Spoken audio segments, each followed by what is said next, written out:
अभी जो आपके जितने दिन बचे हैं मनुष्य जीवन के,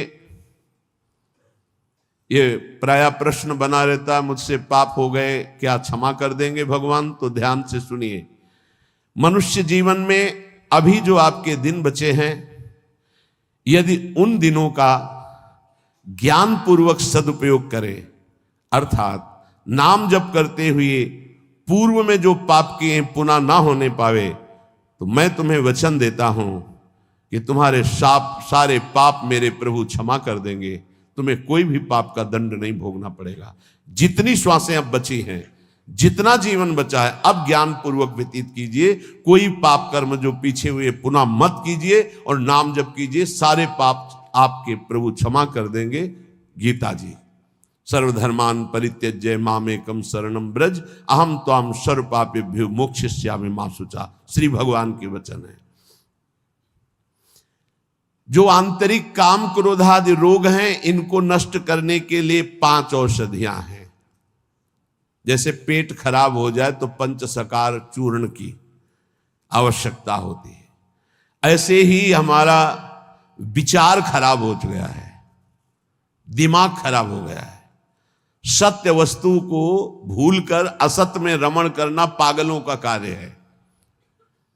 वो सत्य मार्ग के पथिकों को पागल समझते हैं और सत्य मार्ग के पथिक उनको समझ रहे हैं कि इतना कीमती जीवन तुम व्यर्थ में नष्ट कर रहे हो। और वो समझ रहे हैं मानव जीवन को ये कैसे बर्बाद कर रहे हैं, ना कोई भोग भोग रहे हैं, ना कोई धन संचय कर रहे हैं, इनका जीवन ही बर्बाद हो रहा है। वो नहीं समझ पाते। ये 5 हैं जो तुम्हारे आंतरिक भवरोग को नष्ट कर देंगे। पाप जो हो रहा है उस पाप की प्रवृत्ति का नाश कर देंगे।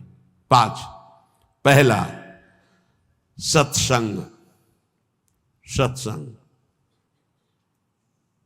अगर भगवान की कृपा हुई है तभी सत्संग प्राप्त होता है। प्रथम भगति संतन कर संगा, दूसरी रति मम कथा प्रसंगा। सबसे पहली कृपा भगवान की होती है कि सत्संग प्राप्त होता है। अहो भाग्य रोज सत्संग प्राप्त हो। अहो भाग्य। जिस दिन होता कि आज पूज्य श्री मथुरादास जी कथा करने नहीं आएंगे, उनका स्वास्थ्य खराब है, या आज उनकी निर्जला एकादशी है, उस दिन ऐसा लगता है जैसे वज्रपात हो गया हो कि आज महापुरुषों के चरित्र सुनने को नहीं मिलेंगे। जो महापुरुषों से सत्संग प्राप्त, वो फिर और जैसे रबड़ी पाने के बाद गुड़ का सीरा चाटने की इच्छा नहीं होगी।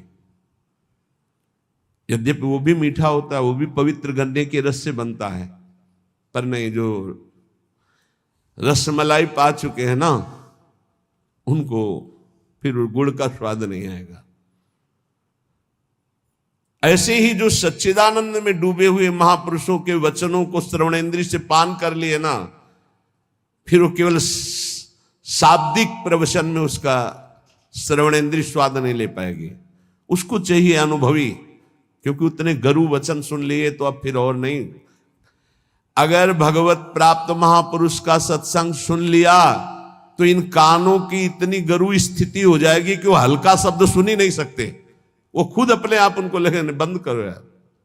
वो कान इतने बड़े व्यसनी हो चुके हैं भगवदानंद के कि बिना भगवदानंद प्राप्त हुए महापुरुष के वचन उसे अच्छे ही नहीं लगेंगे। जब द्रवय दीन दयालु राग हो तो साधु संगति पाइए। पहला है आंतरिक रोगों के नाश करने का उपाय सत्संग। जिसे सत्संग मिल गया तो बड़ी भारी विजय प्राप्त करने का अवसर मिल गया। रोज सत्संग में असत विकारों के प्रति हे भाव और भगवान की प्राप्ति के लिए उत्साह पैदा होता है रोज जो सत्संग सुनते हैं। दूसरा, पहला सत्संग, दूसरा स्वाध्याय। जो हमारे आचार्य की वाणी है, जो गुरुदेव ने आदेश किया जिन ग्रंथों का स्वाध्याय करने के लिए, उन्हीं ग्रंथों का स्वाध्याय करना चाहिए। स्वाध्याय का मतलब नहीं कि कुछ भी स्वाध्याय करो, नहीं, गुरुदेव के अनुसार शास्त्र स्वाध्याय करना चाहिए, जो गुरुदेव आदेश कर रहे हैं। जो आचार्य वाणी है, जो हमारी उपासना में हमको पुष्ट कर सकते हैं, वही स्वाध्याय करना चाहिए। तीसरा है आहार, स्वल्पाहार, सत्संग, स्वाध्याय, स्वल्पाहार। आहार का बहुत बड़ा रोल है जीवन के उत्थान में। भगवान शंकराचार्य जी ने भी साधन पंचक लिखा है, उसके एक एक शब्द का आगे श्लोक तो बहुत बड़े। वेदो नित्यम अधीयताम संगा सत्सु विधीयताम महावाक्यार्थस्य विचारिताम क्षुद्र व्याधि चिकित्सताम एकांते सुखमास्यताम। 5 बातें, इन्हीं का विस्तार वर्णन किया है।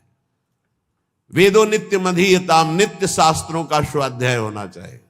संगा सत्सु विधीयताम, भगवत प्राप्त महापुरुषों का संग होना चाहिए। महावाक्यार्थस्य विचारताम, उनके द्वारा जो बोले गए वचन हैं उनको विचार करके चिंतन के द्वारा अपनी स्थिति बनानी चाहिए। फिर चौथा आपने आप कहा, जो इसमें तीसरे में स्वल्पाहार है, उसमें कहा क्षुद्र व्याधि चिकित्सताम, क्षुधा रूपी व्याधि की चिकित्सा करे। भिक्षान्नम औषधम, जैसे व्याधि की औषधि के द्वारा, तो क्षुधा रूपी व्याधि की भिक्षान्न के द्वारा विरक्त और धर्म के द्वारा कमाए हुए अन्न से ग्रस्त, वो भी स्वल्पाहारम, भूख से कम। बहुत बड़ा इसमें योग है, आप अच्छे से समझ लीजिए। आप समझते हैं अधिक पाने से आप बलवान होंगे, बिल्कुल भूल है आपकी, ये भूल बहुत बड़ी है। अल्पाहार करने से जीवनी शक्ति बहुत प्रबल होती है। जितना आप भजन में उन्मत्त होने वाले महापुरुषों को देखेंगे, वो अल्पाहार करने वाले होंगे। अधिक आहार करने में प्रमाद स्थिति बढ़ती, तमोगुण बढ़ता है। ये रहस्य जान लीजिए। अल्पाहार करोगे आप में बहुत तेज बना रहेगा, आप में जीवनी शक्ति। जो अधिक पा लेते पूरी शक्ति पचाने में लगती, तो भजन आदि में नहीं, प्रमाद स्थिति रहती है। चौथा जो उसमें लिखा है एकांते सुखमास्यताम, इसमें लिखा है रात्रि के चौथे प्रहर में भागवतिक क्रियाओं का अनुष्ठान करना चाहिए। ध्यान है, नाम जप है, तो अपने यहां तो ऐसी बढ़िया दिनचर्या है कि आपको अनुष्ठान करने की जरूरत नहीं, सम्मिलित होने की जरूरत है। सुबह 2 बजे से दर्शन करते हुए सबके, फिर यहाँ सत्संग, नाम कीर्तन हो रहा है, फिर सत्संग हो रहा है, कितना मंगलमय है। अभी 5:10 है। सौभाग्य है कि आप कब से बैठे हैं और यहां किसी की नींद भी नहीं खुली होगी अभी।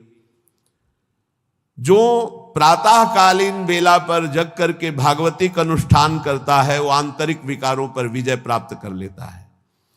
स्वप्न दोष 4 बजे सोने वाले को ही बहुत जोर के होते हैं। जो प्रातः 3 बजे से जग जाते हैं, 10 बजे के बाद सोते हैं, स्वप्न दोष होने की संभावना ही नहीं रहती। यदि वो सावधान है तो गलत क्रिया करते हैं, गलत भोजन करते हैं, उनकी बात अलग है। नहीं, समय ही नहीं है। प्रायः 3, 4, 5, 6 इसमें स्वप्न दोष होता है प्रातःकालीन बेला पर। और जो गंदे आचरण करते हैं उनकी तो कोई चर्चा ही नहीं है। 5वां,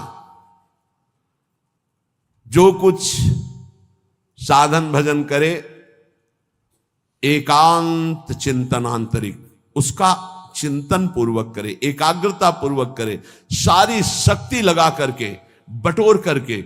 नाम जप करे तो नाम में, मंत्र जप कर रहे तो मंत्र में, सत्संग सुन रहे तो सत्संग के वाक्यों में। ये 5 हैं जिनके द्वारा हम आंतरिक विकारों पर विजय प्राप्त कर लेते हैं। पहला सत्संग, दूसरा स्वाध्याय, तीसरा अल्पाहार, चौथा प्रातःकालीन बेला पर उठकर भागवतिक अनुष्ठान, 5वां जो कुछ भी करे एकाग्रता पूर्वक सारी शक्ति लगाकर उसी में। जो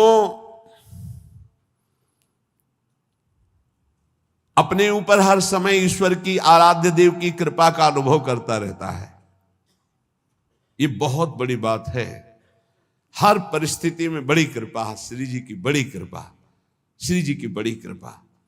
एक हमने संत भगवान को देखा, वो बल्ब ऐसे लगा रहे थे तो चूक हो गई, तो वही किसी कनेक्शन में कहीं छू गए, मारा ऐसा झटका तो सीढ़ी गिरी, सीढ़ी से सीढ़ियों पे आकर के गिरे, उससे नीचे चबूतरे के नीचे आके गिरे, काफी चोट लग गई थी। तो दौड़ करके उनको उठाया तो उनका बड़ी कृपा, निपट गए, बड़ी कृपा, निपटा दिया प्रभु ने। बड़ी बात थोड़ी में निपटा दिया, बड़ी कृपा। और मुस्कुरा रहे थे, और कई जगह चोट दिखाई दे रही थी। ये संत हृदय, बड़ी कृपा, निपट गए, बड़े अपराध को छोटे में काट दिया, निपट गए, बड़ी कृपा। जब अपने दास के ऊपर प्रभु कृपा करते हैं तो उसके हृदय में सद्गुणों का खजाना खोल देते हैं, जो हर समय अनुभव करता रहता मेरे ऊपर बड़ी कृपा है। फिर उसको अपने आप में मिलाकर एक कर देते हैं, चाहे भक्ति में हो चाहे ज्ञान में, बचता एक ही है। दो जब तक बचे तब तक विचार अभी ऊंचाई पर नहीं पहुंचे। ब्रह्म नहीं, माया नहीं, नहीं जीव नहीं काल, अपनी ही सुध ना रही, एक रहे हो नंदलाल। ना काहो सो बोलिबो ना कोई व्यवहार, अपनी कुंवर किशोरी को जियत निहार निहार। एक तो लालजू प्रियाजू एक हैं, इनको दो न देखा जाए। जो हर समय अपने इष्ट की कृपा का अनुभव करता रहता है तो इष्ट उसके हृदय में गुणों का खजाना खोल देता है और उसको अपने में मिला लेता है, एकता कर लेता है, अर्थात इष्टमय हो जाता है। तस्मित् तज्जने भेदा भावात्।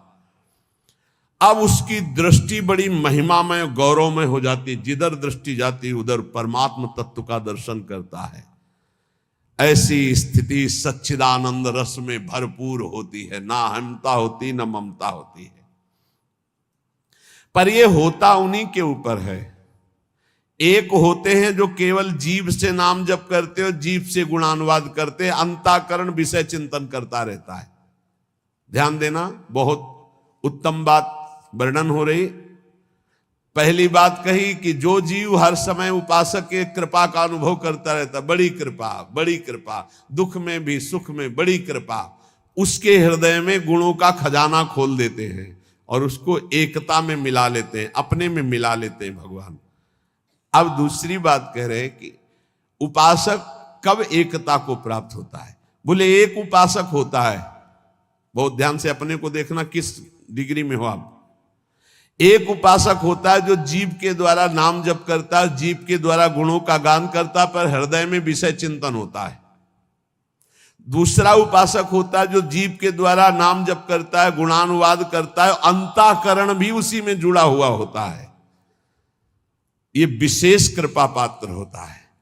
और तीसरा उपासक होता है जो जीव से नाम जप करता है, गुणानुवाद करता है, हृदय से जुड़ा रहता है और स्वयं लीला में डूबा रहता है। जो गाया, जो चिंतन किया, उसी में डूबा है। ये तीसरा, ये सर्वोपरि उपासक है। जो गाया वही चिंतन, जो चिंतन उसी में डूबा। एक गान कर रहा है लेकिन चिंतन विषय का हो रहा है, एक गान भी कर रहा है चिंतन भी कर रहा है, और एक गान भी कर रहा है चिंतन भी कर रहा है और डूबा भी उसी में है, सुध ही नहीं। यह है उत्तम अवस्था उपासक की। बहुत जोर की बात है, ऐसा ही होना चाहिए। जो जप कर रहे हैं, जो गान कर रहे हैं, उसी का चिंतन कर रहे हैं, उसी में डूब रहे हैं। पहला जो नाम जप कर रहा है, गुणगान कर रहा है, हृदय से विषय चिंतन कर रहा है, वो उसको इस लोक और परलोक के भोग परास्त कर देते हैं। बहुत सावधान, ऐसा उपासक भ्रष्ट होने में देर नहीं लगेगी।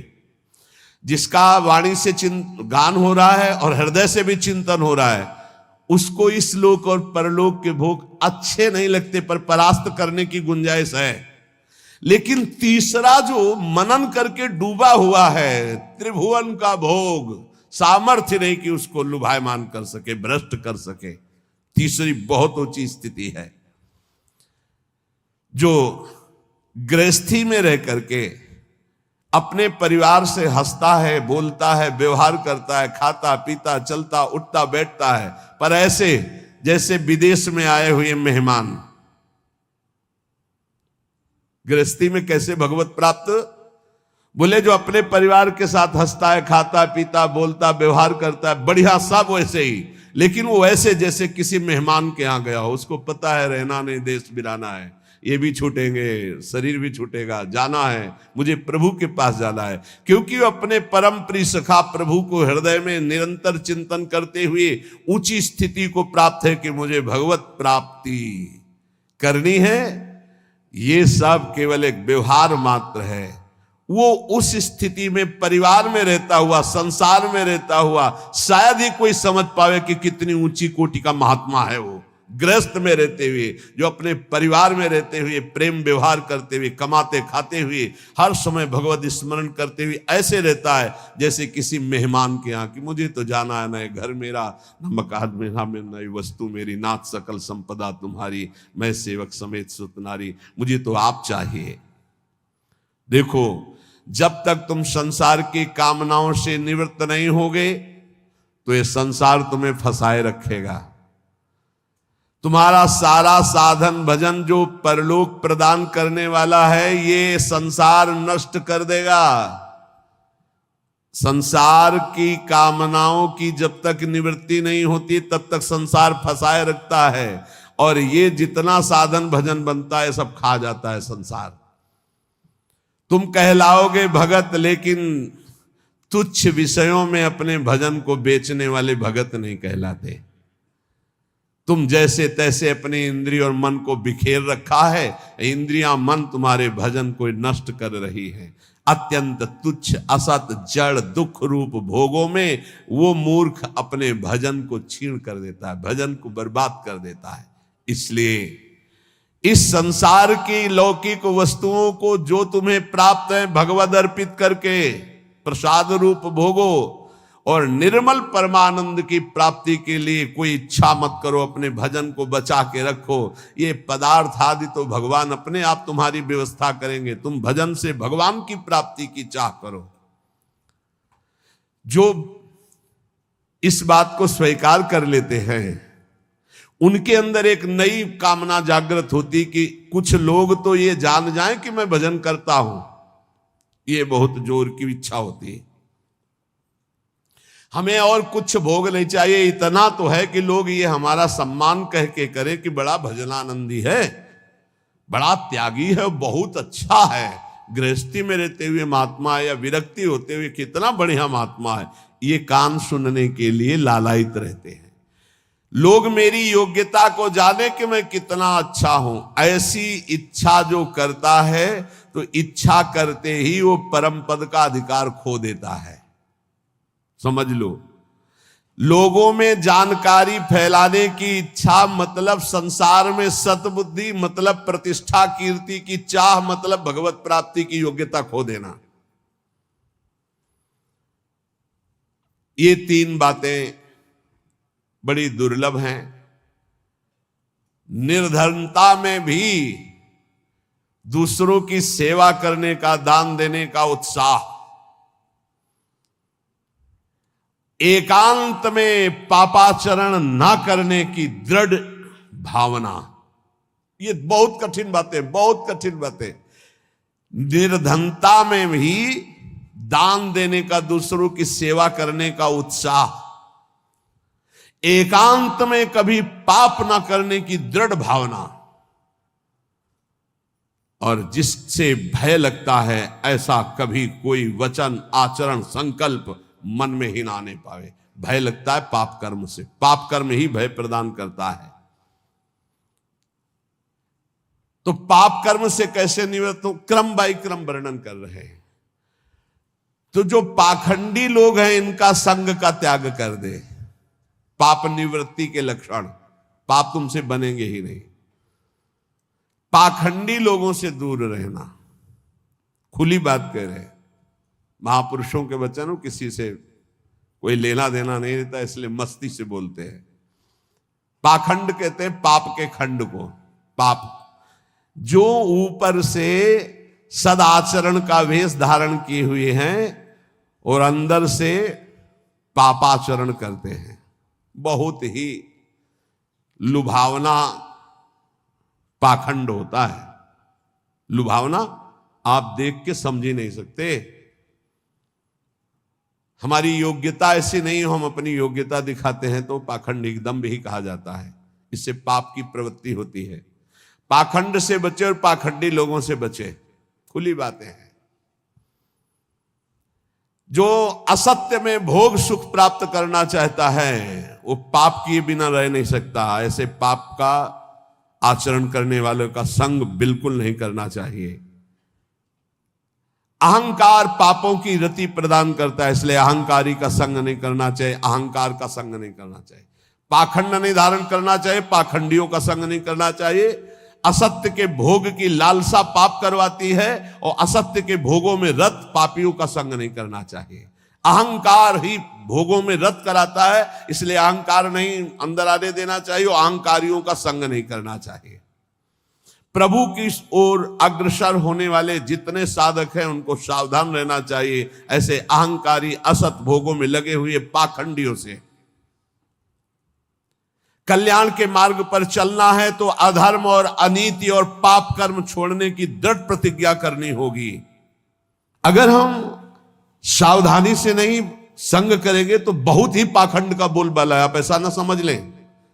कलिकाल है, ये मन चले लोग जो भगवान की प्राप्ति का कोई मार्ग ही नहीं जानते, जिसकी बातचीत में थोड़ा भी लोभ दिखाई दे, जिसकी बातचीत में थोड़ा भी काम आदि दोष का लक्षण दिखाई दे, कभी संयोग नहीं करना चाहिए, चाहे जितना बड़ा कोई हो, दूरी बना के रखनी चाहिए। इसीलिए पहला शब्द लिखा है पाप की निवृत्ति के लक्षण, तो बोले पाखंड और पाखंडी लोगों के संग का त्याग कर देना चाहिए। दूसरा, असत्य भोगों में जिनकी रति है उस असत्य भोग और असत्य भोगों में रति करने वाले का त्याग कर देना चाहिए। तीसरा, अहंकार और अहंकार की वृत्तियों में फंसे हुए लोगों का इनका त्याग कर देना चाहिए। जिसको कल्याण मार्ग में चलना है अधर्म अनीति और पाप कर्म छोड़ने की दृढ़ प्रतिज्ञा करनी चाहिए। जो पीछे पाप हो गए हैं वो इसी प्रतिज्ञा से भस्म हो जाते हैं। कभी भी ये नकारात्मक भाव रखने वालों का संग करने वाला सकारात्मक भाव में आगे नहीं बढ़ सकता है, इसलिए बहुत सावधान रहना चाहिए।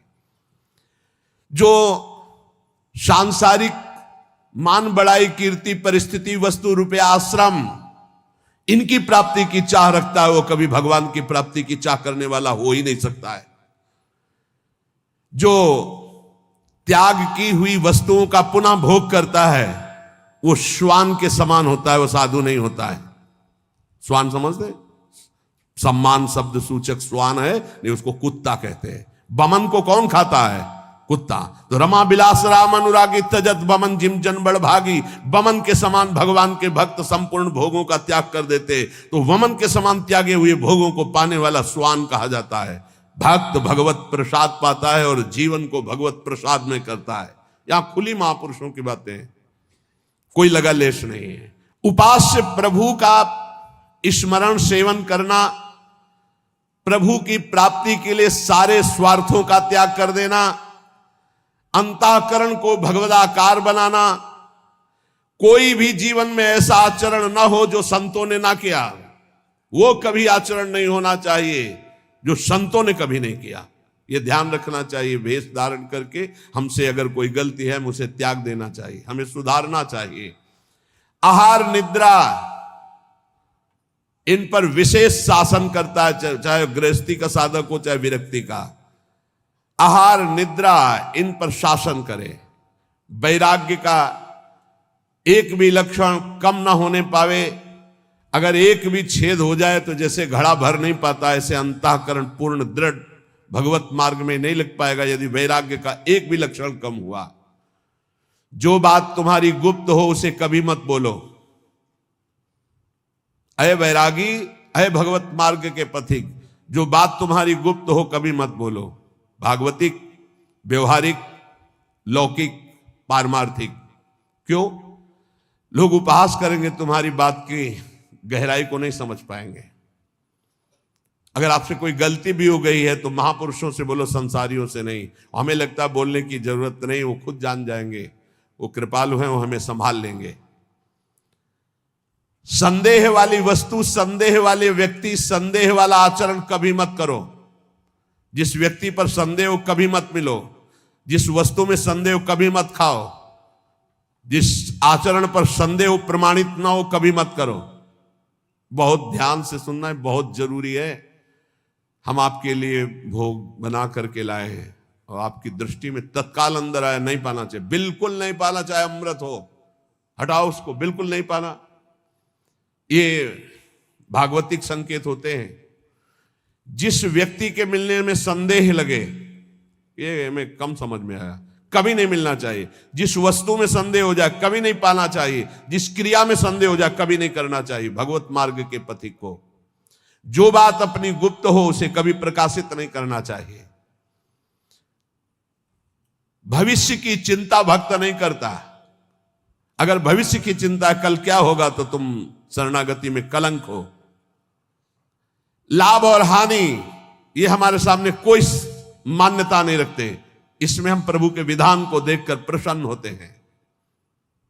दूसरे की चर्चा कभी मत छेड़ो, दूसरे की बात मत करो।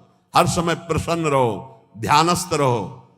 रजोगुणी तमोगुणी भोजन चाहे जितना सुंदर दिखाई दे कभी मत पाओ। रजोगुणी तमोगुणी लोग चाहे जितना सुंदर व्यवहार करे कभी सहवास मत करो, इनका दूर रहो। ये महापुरुषों के वचन है। यदि तुम्हारे पास कोई भोग सामग्री संग्रह हो गई है तो वो तुम्हारे धर्म के सेवन के लिए, दूसरों के हित के लिए, तुम्हारे भोग के लिए नहीं है। ये ओछी प्रवृत्तियों वाले पर संदेह वृत्ति रखो। गलत आचरण करने वाले, ओछा बात बोलने वाले, इन पर कभी प्रियता नहीं रखनी चाहिए। बहुत बड़ी हानि होती है, पक्का समझ लें, बहुत बड़ी हानि होती है। यह हर उपासक को सावधान रहना चाहिए, चाहे स्त्री शरीर हो चाहे पुरुष शरीर हो। जहां कहीं ओछी प्रवृत्ति, देखो एक दृष्टि में पता चल जाता है कि यह सामने वाला कैसे देख रहा है, कैसी हरकत है, कैसा। एक दृष्टि में भगवान ने इतना ज्ञान तो सबको दिया है कि 1 मिनट में एक दृष्टि में फाइनल हो जाएगा कि आदमी संग करने लायक है या नहीं लायक है। या ये चाहे कोई भी हो, एक दृष्टि में पता चल जाता है। ओछी प्रवृत्ति पर अंकुश रखो, ना किसी का संग और ना अपने अंदर ओछी प्रवृत्ति। प्रभु प्रेम प्राप्ति के लिए गले पड़ना होता है महापुरुषों के।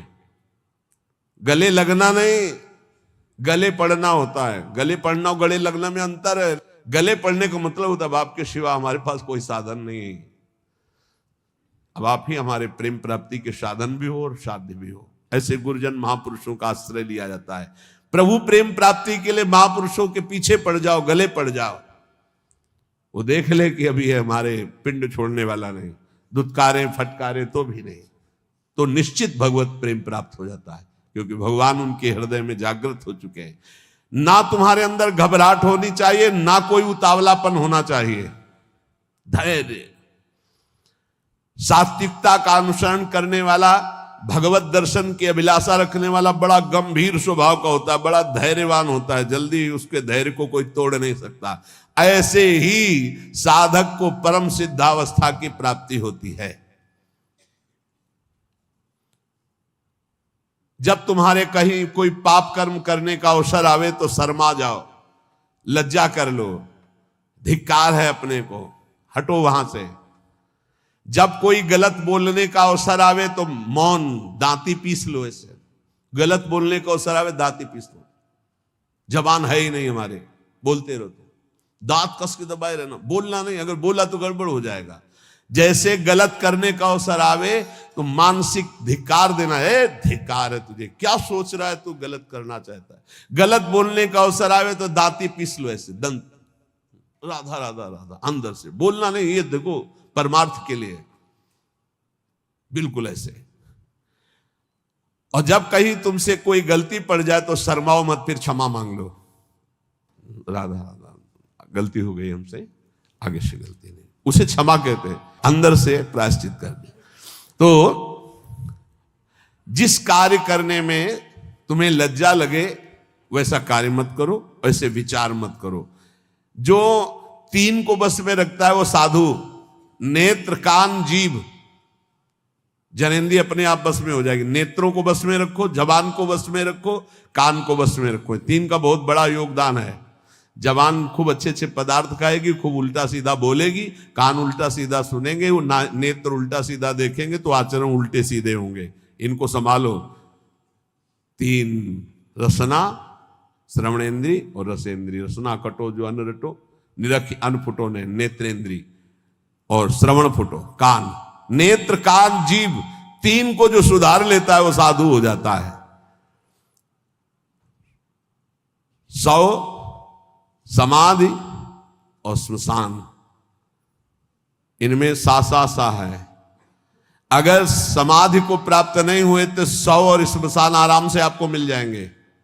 मानव जीवन समाधि प्राप्त करने के लिए, समाधि जिसकी बुद्धि समता में युक्त होकर, बड़ा आनंद का विषय है। जैसे स्वप्न में चले गए ना आप, ऐसे लीला में चले जाओगे, बड़ा आनंद का विषय। मान लो हमारी बात, स्वप्न तो स्वप्न ही है, लीला तो फिर बहुत आनंद। बस आखिरी फल है वृंदावन का, लीला में प्रवेश हो जाना, लीला पात्र बन जाना। बहुत जल्दी लाभ मिलता है वृंदावन में कि मैं कौन हूं, मेरा क्या कर्तव्य है, मैं क्यों जन्म लिया हूं, इसी की जानकारी करने के लिए रोज सत्संग हो रहा है। हम भगवान के हैं, हमारा लक्ष्य भगवत प्राप्ति, या हम भगवत स्वरूप है, हमारा लक्ष्य भगवत स्वरूप में स्थित हो जाना। बस इतनी प्रार्थना है कि कोई भी मनमानी आचरण मत करो। आप स्वतंत्र नहीं हो, आप दो जगह से परतंत्र हो। यदि शास्त्र आज्ञा और संत आज्ञा की परतंत्रता स्वीकार करोगे तो माया मुक्त हो जाओगे।